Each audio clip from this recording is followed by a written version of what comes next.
Welcome back, everyone. I hope you're enjoying your lunch, and I hope you're enjoying each other's company.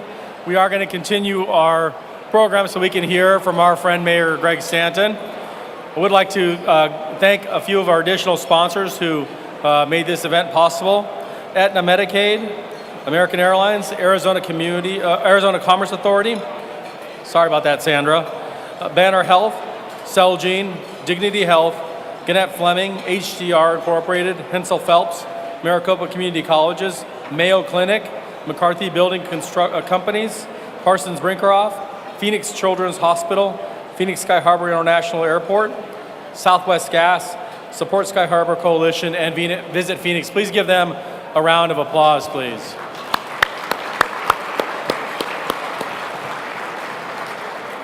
And now I'd like to welcome one of our key sponsors, Arizona Public Service. APS continues to lead the way in sustainability, funding new and renewable energy, economic development, and solar energy research. Here to say a few words is Barbara Lockwood, General Manager of Regulatory Affairs and Compliance for APS. Please welcome Barbara to the stage.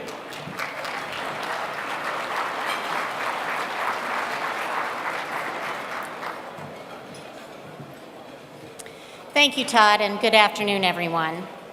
On behalf of APS and our 6,700 employees, we'd like to thank the Greater Phoenix Chamber of Commerce for allowing us to be a part of today's event, as we celebrate and showcase the remarkable initiatives of the City of Phoenix and hear from Mayor Greg Stanton. As an Arizona company, APS is part of healthy, vibrant communities like the City of Phoenix. Phoenix is a world-class business, educational, and cultural destination, which bodes well for future growth. APS is ready to power that growth. Our job is to ensure the future vitality of our state and improve the quality of lives of Arizonans by providing safe and reliable electricity so that our customers and our elected leaders can focus on building strong communities. APS not only provides reliable and affordable energy to our customers, but we are proud to be an important source of economic benefit for the state of Arizona. APS has an enormous impact on the Arizona economy. We are Arizona's largest taxpayer, contributing over $500 million to state and local coffers. We've also invested $1 billion to provide solar energy for all of our customers, and our total annual economic benefit is $3.4 billion to the state. But perhaps the fact that I'm most proud of is that our employees volunteered 147,000 hours in the community, and that we donated $10 million from our shareholders to charities last year.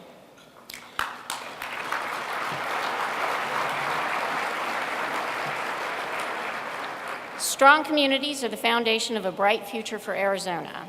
APS is proud to support the Greater Phoenix Chamber of Commerce and the City of Phoenix with events such as today's, because it provides us all an opportunity to learn more about the efforts of the city and to examine our own roles in making our community a better place to live. Thank you and have a good day.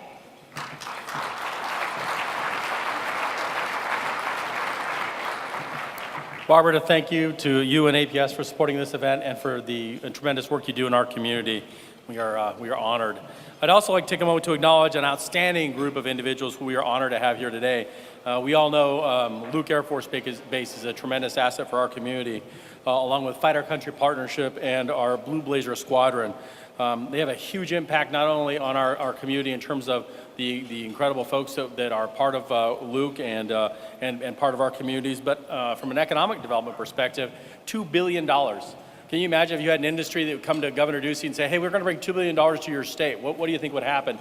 It would be a tremendous reaction, and I think sometimes we forget about that. So I'd like to recognize a group we have representing Luke Air Force Base, the Blue Blazers, and Fighter Country Partnership over there. If you could please stand to be recognized.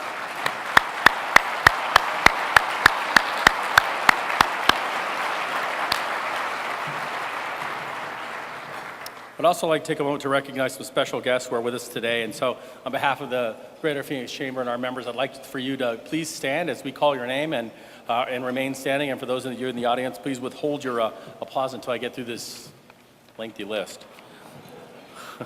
So we have U.S. Congressman Ruben Gallego. All right. By the way, if you know me, I'm part Colombian, and he is too, so I'm pretty proud of that. From the state legislature, we have Representative Layla Alston, Representative Reginald Balding. We have Kate Brophy-McGee, Representative Mark Cardenas, Representative Heather Carter, Representative Ken Clark, Representative Charlene Fernandez, and please stand, please, if you're here. Representative Jonathan Larkin, Representative Eric Meyer, and Senator Katie Hobbs, and those are our legislators in the audience.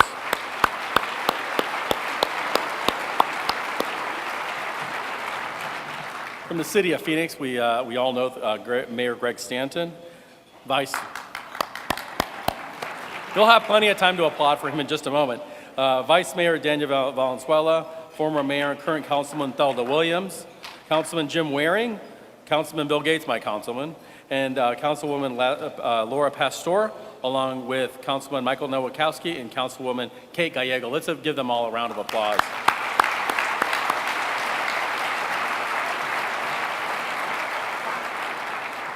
We're also pleased to have former Councilman Michael Johnson. We have former Councilwoman Peggy Neely, Craig Tripkin, and also former Councilman Claude Maddox. Give them a round of applause, please.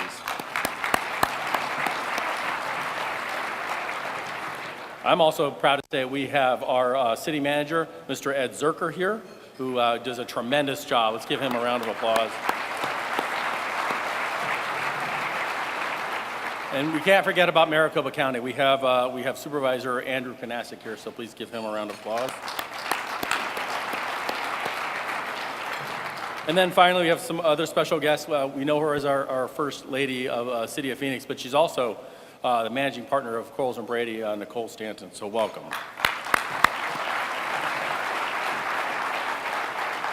Some of my partners in crime, Lisa Atkins from the chair of the board of Central Arizona Project, Mr. Chris Camacho, new CEO of GPEC, a tremendous partner, Colonel Kurt Gallego, my former commander. I was a wing commander at Luke Air Force Base, so we're proud to have you here, Colonel.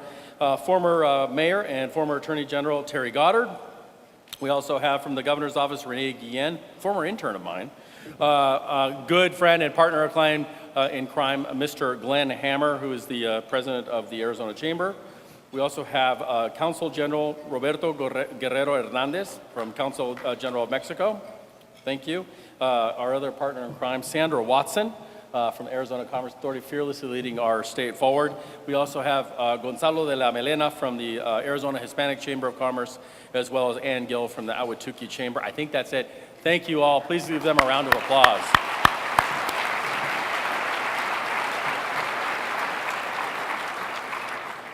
And now the moment we've all been waiting for. As I said, we're honored once again to host Mayor Stanton's State of the City address. Since taking office just 3 short years ago, it's amazing to think, 3 years, he has made a difference in the city of Phoenix. Through his leadership, our city is continuing to evolve positively and proactively. Our economy is gaining strength and vibrancy, and will continue to do so in the coming months and years. He has set a strong course for long-term economic prosperity in our city, and has continued to be a friend of the business community, and I truly mean that. He remains actively engaged in maintaining a healthy relationship between business and government, and continues to set a great example for how to have a strong partnership between government and business. Among his many achievements, Mayor Stanton has worked tirelessly to improve our trade relationships. Last year, along with the state of Arizona, he was successful in having first our trade office in Mexico in many years in Mexico City. So, Mayor, thank you very much and congratulations. A tremendous achievement. I know that Glenn and Gonzalo and a lot of us, including Sandra, were on that, and we're so proud of that. And he has a tremendous record of charting a strong course for economic growth in our city. He continues to be a voice for the city of Phoenix, and remains a goal of his to make sure that this is a great place to do business. So on behalf of our more than 2,500 members and our entire business community, we are proud to partner with Mayor Stanton in this common pursuit of prosperity for the city. So without further ado, please stand and join me in welcoming our esteemed mayor and my friend, Mayor Stanton, to the stage.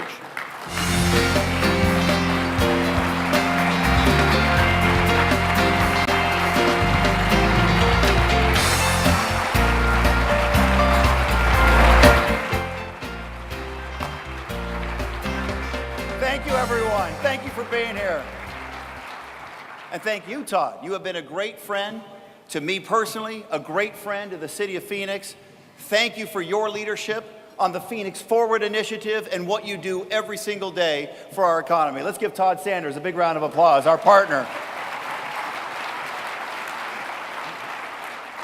My wife, Nicole, is here, as was mentioned. Nicole, you have been an incredible, please give her a big round of applause, a credible partner for me throughout my time in public life, a wonderful mom to our two children, a great lawyer, one of the top business leaders in our city, and your community service makes a big, big difference for Phoenix. Nicole, thank you for everything.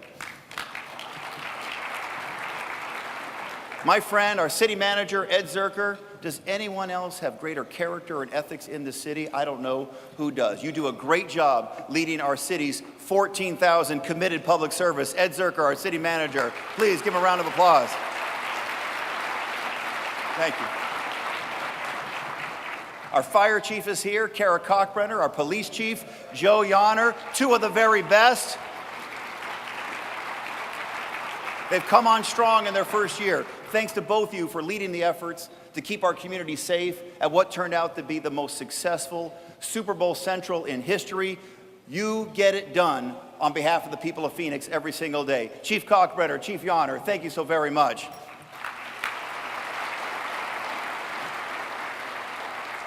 Mexico's Consul General, Roberto Rodriguez Hernandez, thank you so very much for your personal friendship.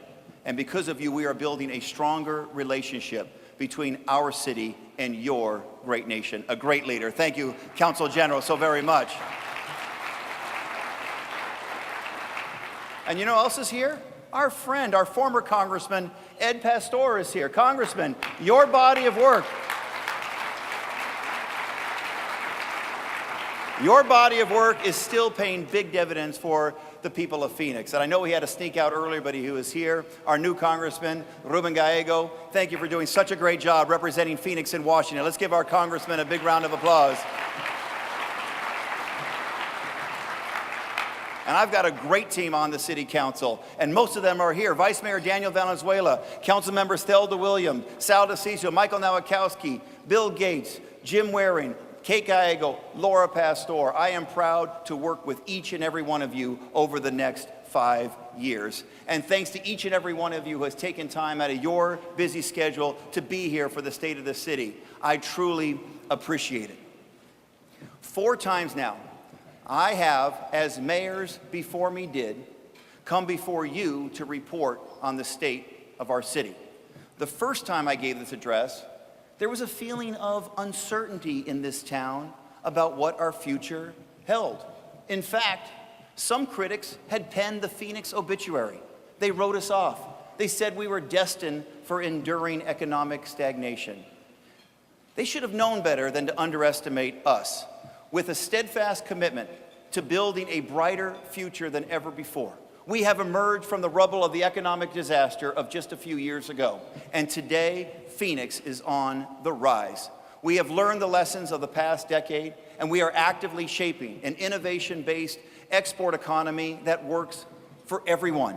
Large companies, small businesses, entrepreneurs, the middle class, and those working their way into the middle class. Not just for those at the top, but for everyone in our city. We are taking control of our own destiny. We're making wise investments. We're choosing policies that will pay off over the long term. We know that our success must not be measured by the time it takes to get to our next election, but whether we do right by our next generation. We are rejecting the bureaucratic, we've always done it this way approach. We are embracing the notion that oftentimes there is, in fact, a better way. In an era of Washington gridlock and ideological battles at our state legislature, we are answering the call at the city to put aside our differences and work together to get things done. Look at just some, please.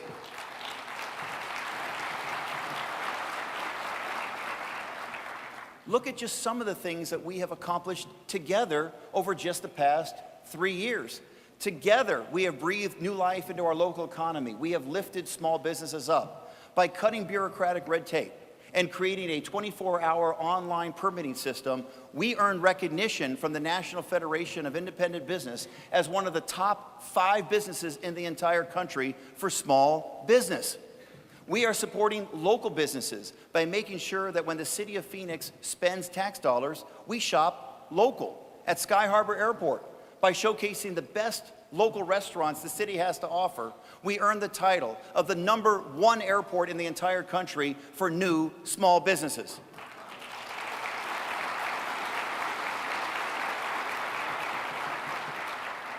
And Phoenix partnered with local healthcare providers to become only the 2nd city in the entire nation to pass an access to care ordinance. That single ordinance pumped more than $300 million back into our local economy, delivering life-saving care to our residents and saving medical jobs. We're helping low-income families and children get the medical treatment they need but can't afford. Just imagine the heartbreaks too many families face when a child is critically injured or diagnosed with a serious illness and the parents can't possibly pay those medical bills. With the city's Pediatric Healthcare Initiative Fund, which we created just last year, we're helping families in these desperate situations. We've opened the doors to great hospitals like Phoenix Children's to triple the value of private donations by drawing a federal match. Since last summer, Phoenix Children's has turned $16 million of donations into more than $50 million to alleviate the financial burden of uncompensated care. Our innovative thinking is helping families when they need it most in the city of Phoenix.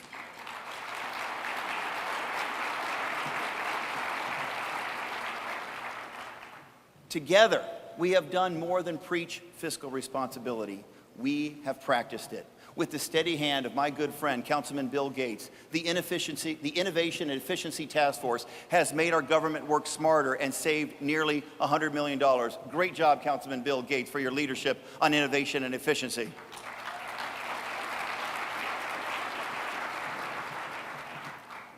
And despite tight budgets over these last 3 years, we have tripled our funding for the arts because I believe from the bottom of my heart that we can't create the strong economy we need without a vibrant arts community in the city of Phoenix.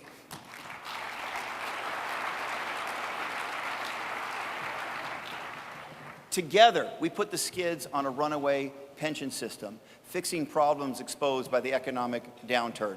Under the new rules, pension spiking is gone, and we will save taxpayers $830 million over the next 25 years. But we still can do better. Better by the taxpayers of Phoenix, better by the employees of the city of Phoenix. So the City Council and I will be sending a measure to the voters this summer to create an even more sustainable system, reining in the high payouts for those at the top, saving an additional $38 million.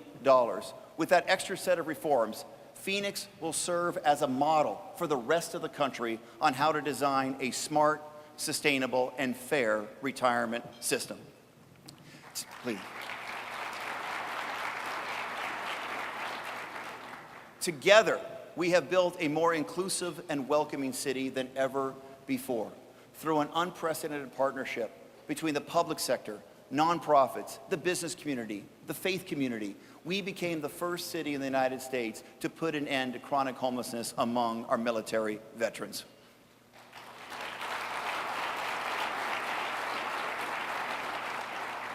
And we beat back intolerance by passing the state's first ordinance that protects our LGBT and disabled citizens from discrimination in housing, employment, and public accommodations. It was not just the right thing to do, it's been great for business here in the city of Phoenix.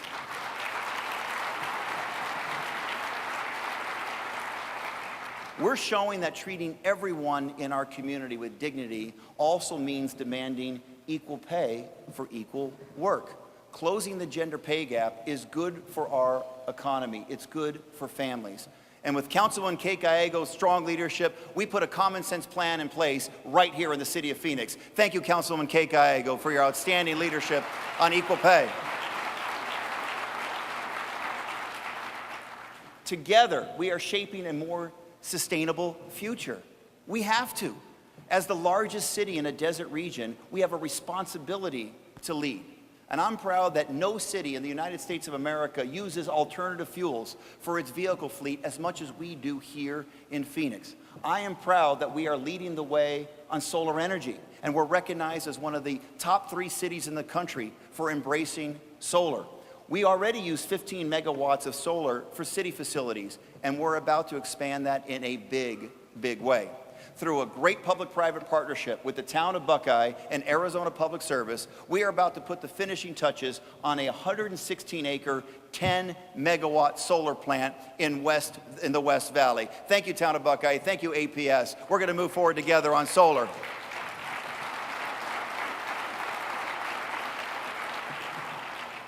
And later this year, we will approve a plan to convert all 90,000 streetlights in the city of Phoenix into LED lights, cutting energy costs and pollution by more than half.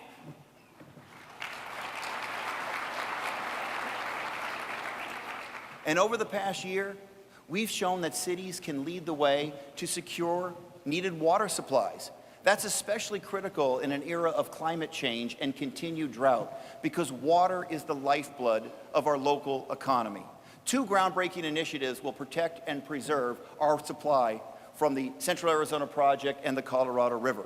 First, we partnered with Tucson water providers in an innovative effort that leverages Tucson's existing infrastructure, less costly to both Tucson and Phoenix, to access water in times of shortage. Second, we created the Colorado River Resiliency Fund so we can continue to ensure reliable supply of water for our customers, even as drought tightens its grip. But healthy rivers depend on healthy watersheds. And that's why we will partner with the National Forest Foundation and the Northern Arizona Forest Fund to complete high-priority restoration projects to national forests in Arizona's watersheds. Phoenix is leading on water and water protection for the state of Arizona.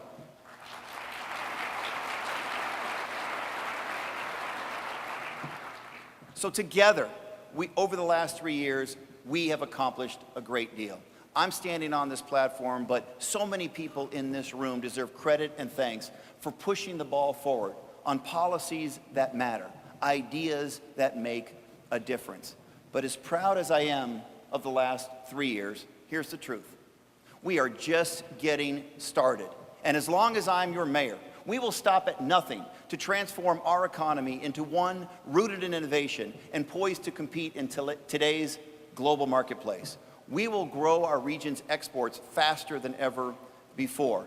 We will demand a high-quality education for every Phoenix child. And we will plan for future population growth and spur even more economic activity with the most ambitious and comprehensive transportation plan in our city's history.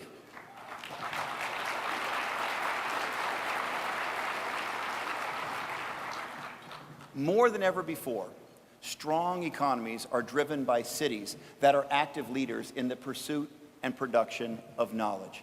Phoenix is stepping up and showing how it's done.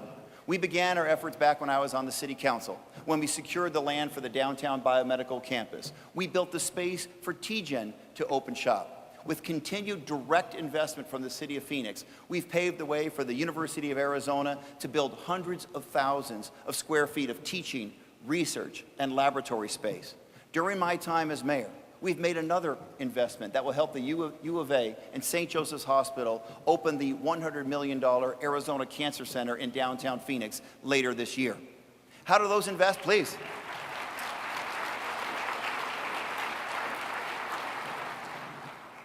How do those investments help shape our economy? Well, TGen alone has created 15 commercial spin-offs. In 2013, our downtown biomedical campus produced an economic impact of $1.3 billion. And in just a decade, that number will grow to more than $3 billion. We created that economic output on 28 acres in downtown. And we're going to multiply it on the 1,000-acre Arizona Biomedical Corridor up near Desert Ridge. In December, Arizona State University acquired land for its campus expansion. We've already seen between Mayo and ASU a $300 million in investment. Through a partnership with the City of Phoenix, ASU, and the Mayo Clinic, this developing campus will be great for our future. And Councilman Jim Waring, I am so grateful for your efforts, and I know it's going to be an incredible success. Thank you, Councilman Jim Waring.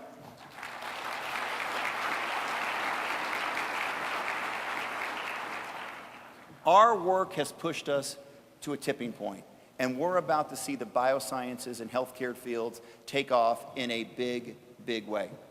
Peter Fine is with us today as we share some incredible news. Banner Health, Arizona's second largest private employer, is finalizing plans to move its corporate headquarters to Midtown Phoenix and put 1,400 employees in our central core. It will invest several $100 million to improve more than 300,000 square feet of space and convert its current headquarters into a new medical institute with teaching space that will become part of the Banner University Medical Center, Phoenix. It's a smart move that will save this company up to $20 million. When it's done, Banner's investment will produce 800 new jobs in the city of Phoenix, good-paying Banner Health jobs. Peter, Phoenix so appreciates this major investment, and we are proud that Banner calls Phoenix home. Peter Fine, let's give a big round of applause. Thank you, Banner Health.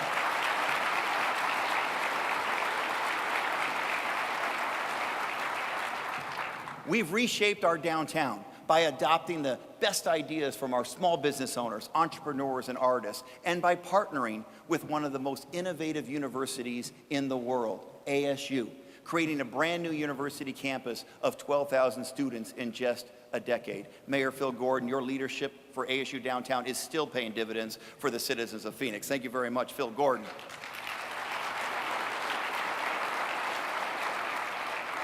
The energy from that campus, we can feel it. Walking, driving, biking, taking the light rail through our central cores feels so much differently than it did just a few years ago. No one knows us more than Vice Mayor Daniel Valenzuela, who's worked so hard to attract entrepreneurs and other creative thinkers to our city to set up shop. He knows that it's this energy that is getting the job done. What we have in Phoenix now is a healthy entrepreneurial ecosystem that is empowering co-workers and makers, accelerators and incubators, designers, developers. It's spurring innovation in a way that is simply contagious. So contagious that we're going to get in on the action too. At the city, every department, from public works, transit, streets, arts and culture, we are looking for new and innovative ways to better serve the people of Phoenix. I know the best ideas don't come from inside City Hall. They come from our community. They come from you.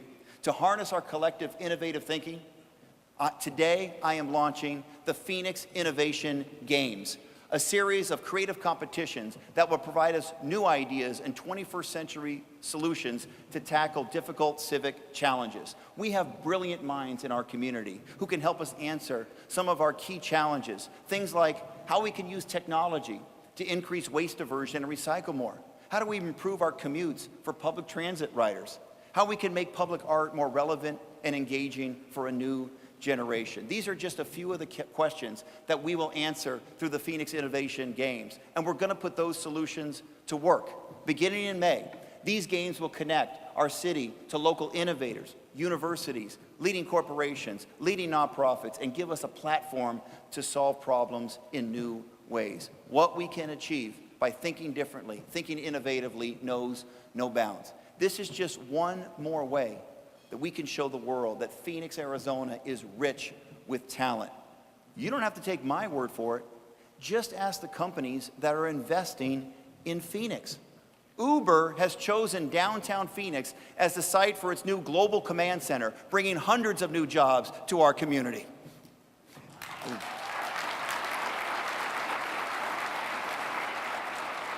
American Express Global Business Travel has chosen Phoenix for its next expansion and will add 260 high-wage jobs to Kierland up in North Phoenix. At I-17 in Union Hills, in a building that has been mostly vacant in recent years, Aligned Energy will make a $500 million capital investment for a new green data center that will create 150 great jobs in North Phoenix. Our focus on leading knowledge-based economy is paying off, even as we know there is more work to do. As these efforts continue, we must also push harder than ever to increase export to create jobs through international trade. Anyone looking at a map would believe that we already should be a leader in international trade. Geography is one of our strategic advantages. Phoenix connects the Americas. Mexico, our neighbor to the south, has an emerging middle class, a growing economy of its own, and more free trade agreements than any country in the world. Our Canadian neighbors to the north have been great partners, especially during the recent years, investing hundreds of millions of dollars in our city and region. Yet in the wake of the downturn and divisive politics, Arizona was the only state in the country to see exports drop. Our leaders were failing us. When I took office, I made a personal commitment to turn the tide, to rebuild relationships, and more importantly, to help local companies succeed in the global marketplace. That's why we set Phoenix on a bold course, to double exports to Mexico by 2020 and to double all exports across the globe by 2025. Already, our collective efforts are showing results. In the last year, Arizona's exports to Mexico grew by 22%, Council General.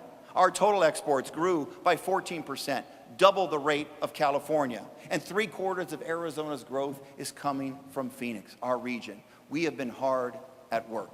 And through a great partnership with JP Morgan Chase, the Brookings Institution, and GPEC, we hosted an international trade summit to take our region to the next level. We're crafting the region's first comprehensive export plan, and we're going to be releasing that plan next month. We used a team approach to create a permanent presence in Mexico. That was talked about earlier, our trade office, and I'm proud that my colleagues on the City Council, Councilman Michael Nowakowski has been a great leader on that issue, and Councilman Sal DeCiccio, both of them joined me to cut the ribbon on the Arizona-Mexico City Trade Office last October. Thank you, Councilman Nowakowski, for your leadership.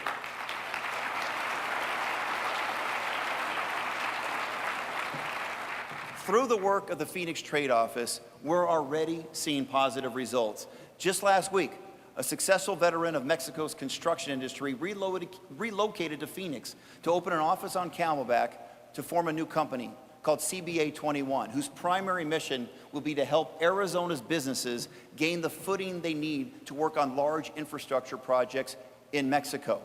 We're teaming up with local businesses to help them grow as well.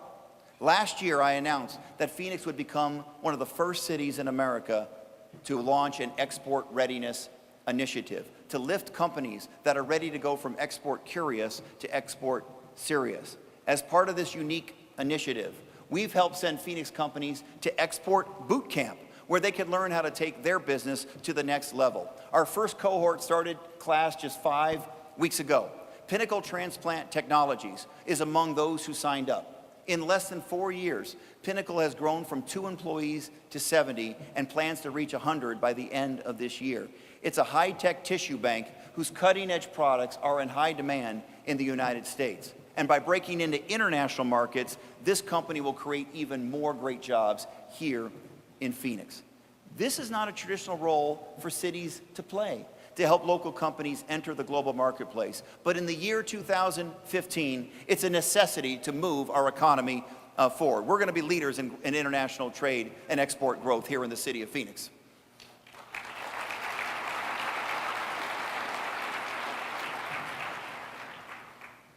Of course, none of the work we're doing on the economy or trade will matter much if we fall at our most basic responsibility, to make sure everyone in Phoenix has the skills and education they need to succeed. Sadly, Phoenix has the highest rate of disconnected youth in the country. 1 in 5 young women and men, ages 16 to 24, do not work or go to school. That's unacceptable, and it's hurting our economy, our local and state economy. Arizona's disconnected youth will put a $127 billion drain on our economy over that cohort's lifetimes. You heard me right, $127 billion. This is a crisis. Through the Mayor's Education Roundtable, an initiative that I founded with Helios Education Foundation, WestEd, and a bipartisan group of 9 other Arizona mayors, many of them here today, thank you for your partnership, we are developing new ways to reconnect our youth. Phoenix has embraced the My Brother's Keepers initiative, and we're one of 5 cities nationwide partnering with Starbucks and the U.S. Conference of Mayors to tackle this devastating problem. And Don Covey is here from Makisa. Thank you for your great partnership on tackling the issue of disconnected youth. Research tells us that what a child does outside the classroom is as important as what happens inside the classroom. After-school programs such as sports and music and theater and science, they matter a lot. But only 16% of kids participate in after-school programs. We're changing that with students from a young age. In 2013, we kicked off the Great Start Initiative as a small pilot, helping youngsters and their parents to have free access to great learning centers like the Arizona Science Center, the Phoenix Children's Museum, and the Phoenix Zoo, and many, many other great institutions. Last summer, that small pilot program grew, and we were able to reach 1,000 incoming kindergartners and their siblings and their parents and guardians. As long as I am mayor, Phoenix will continue to lead the way. So in the coming weeks, I will form the Opportunity Youth Ad Hoc Committee to unify outstanding efforts underway and strengthen education opportunities for young people in our community. And there is no one better to lead this effort than our resident educator on the Phoenix City Council, Councilwoman Laura Pastor. Laura, you have a big challenge ahead of you, but I know you're going to make a positive difference for youth in the city of Phoenix. Let's give her a big round of applause for accepting that. Thank you, Laura Pastor. And Phoenix has gotten directly into the education business recently. We now run Career Online High School at the Burton Bar Library for adults who didn't finish their high school education. It's not a GED, it's an accredited high school diploma, a great advancement for the city of Phoenix. And I continue to chair Degree Phoenix and work with Superintendent Ked Scribner and Chancellor Rufus Glasper to increase Latino college completion rate. Increasing Latino college completion rate is critical for our economic future. To help us accomplish that goal, it is time that we end a vestige of the dark era of divisive politics in Arizona. It's time that we end a self-defeating policy. Let's grant in-state tuition to our Dreamer students so that we can help fortify their future and increase the Latino graduation rate. It's time to get that policy right.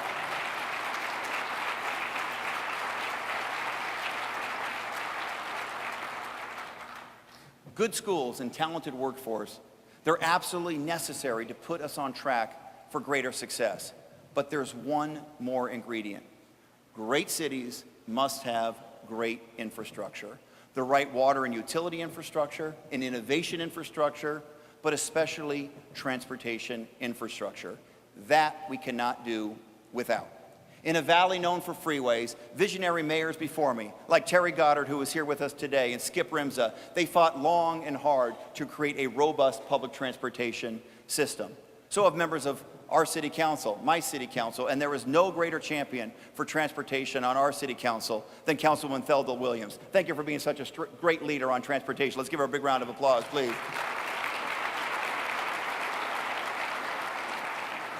15 years ago, it was Phoenix voters who made the leap of faith to build a light rail system. What a wise decision they made.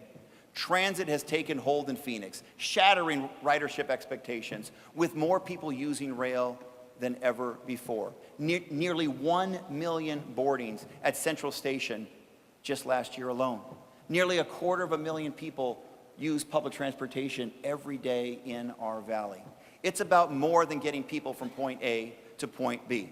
The single most powerful tool we have to drive economic development are quality streets and robust public transit. We see that firsthand.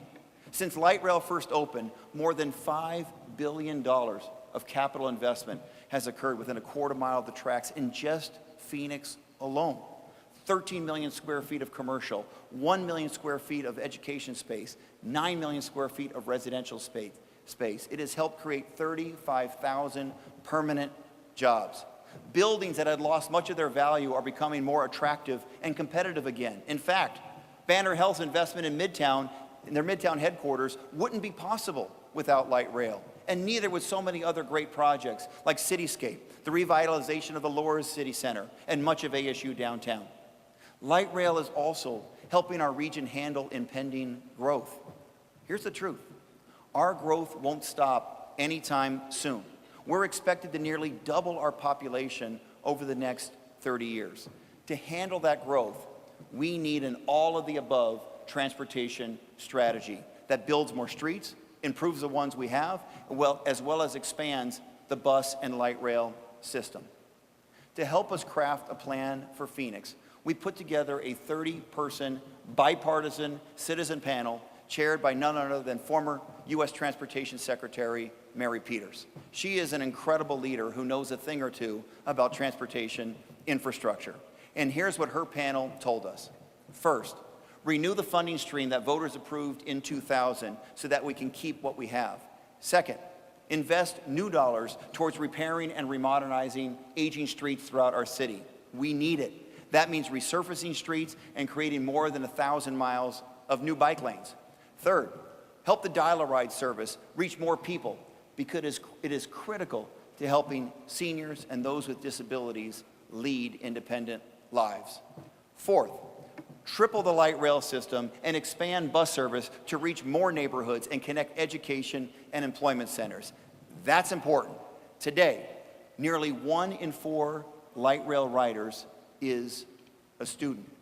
This plan is designed to help even more students have access to community colleges and universities, schools like ASU West, ASU Downtown, the U of A Medical School, Gateway Community College, Grand Canyon University, and ASU Tempe. They will all be connected by light rail tracks for the first time. It is the most comprehensive transportation plan in our city's history. It's forward-thinking, it's ambitious, and the City Council and I will ask voters to approve this comprehensive plan this August.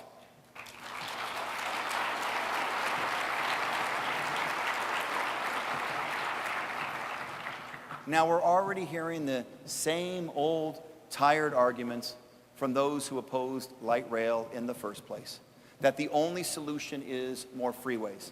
Despite the evidence right in front of us, they say light rail doesn't work, that there are no economic benefits. But let me tell you something.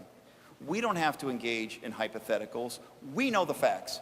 We know that in addition to the investment along the tracks, we could not have hosted Super Bowl Central or any of the other great events in the heart of our city in the first place without light rail. We know that having a vibrant urban core helps us attract the talented workforce we need. We know that an urban core is great for everyone. It helps alleviate congestion and the effects of growth in every neighborhood, keeping the quality of life higher for all of us.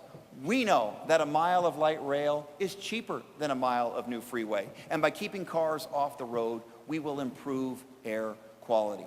But most of all, a healthy public transportation system can improve the lives of so many people in our city. People with disabilities can lead more independent lives. Working families, like the one I grew up in, can make a living with one car. And some families can choose one car over two and save almost $9,000 a year that they can put away for their child's college education fund. Let's finish what we started 15 years ago and prepare for growth with a transportation plan that will ignite our economy and serve working families. I ask for your support for this great transportation plan for the city of Phoenix.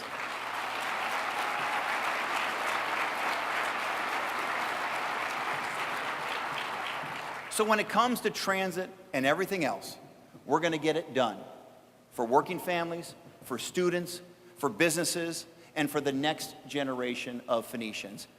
I love serving as your mayor. It is the greatest job in the world, and I will continue to work harder than ever to create the future we all want. Phoenix is making progress. We're creating momentum, but that doesn't mean it's time to slow down.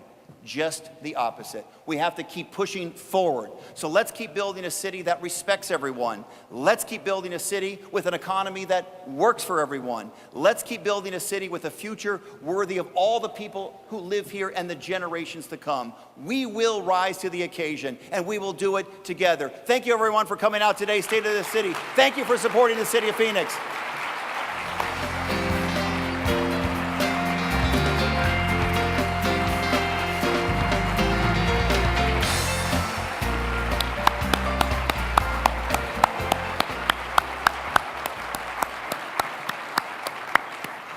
Mayor Greg Stanton, let's give him one more round of applause.